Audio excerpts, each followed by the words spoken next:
వాక్యము చదివినప్పుడు యేసుక్రీస్తును నమ్మిన వారి వలె చదవాలి, రక్తము చేత కడిగిన వారి వలె చదవాలి. ఒక స్త్రీ ఉండేది, ఒక పెద్ద బంగ్లాలో పనిచేసేది, చాలా ధనవంతుల దగ్గర పనిచేసేది. ఆమె వాళ్ళ పిల్లలు పుట్టినప్పటి నుంచి వాళ్ళు పెద్దగా అయ్యే వరకు కూడా వారికి చాలా కష్టపడి పనిచేసి నిజాయితీగా పనిచేసి వారి గృహంలో ఉండేది. అయితే వీరందరూ కూడా విదేశాలకు వెళ్ళిపోయే సమయం వచ్చినప్పుడు నీవు చేసిన సేవకు బట్టి నీకు థ్యాంక్స్ చెప్తున్నామని చెప్పి ఒక పత్రం ఆమె చేతిలో పెడతారు. విధవరాలకి చదువు రాదు. పక్కనే ఉన్న తన బంధువుని పిలిచి ఆమెను అడుగుతుంది, ఇది నాకు వారు ఇచ్చారు, ఇన్ని సంవత్సరాలు నేను సేవ చేసినందుకు దీనిలో ఏమైందో చెప్పవా అని ఆమెను అడిగినప్పుడు ఆమె ఓపెన్ చేసి చూసినప్పుడు ఆమె ఆశ్చర్యపోతుంది. కానీ ఈ యొక్క బంధువుకి చాలా ఈర్ష్య అయిపోతుంది.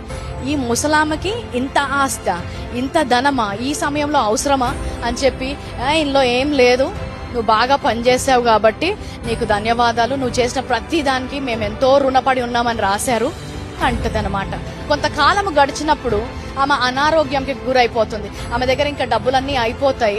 ఆమె ఏం చేయలేని పరిస్థితిలో ఉంటది. ఒక అబ్బాయి లోపలికి వస్తాడు. వచ్చి ఆమె స్థితిని చూసి చాలా జాలి పడతాడు. ఆ గోడ మీద ఉన్న పత్రం వైపు ఆయన కళ్ళు పడతాయి.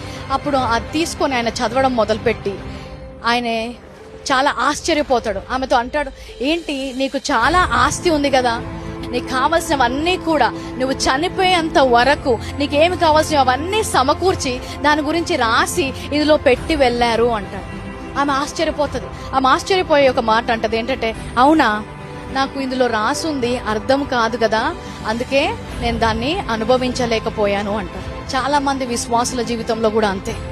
యేసుక్రీస్తు వెళ్ళిపోయే ముందు ఎన్నో వాగ్దానాలు మనకి ఈ వాక్యంలో పెట్టి, బైబిల్లో పెట్టి ఆయన వెళ్ళాడు. అనాథలుగా వదిలేసి వెళ్ళిపోలేదు.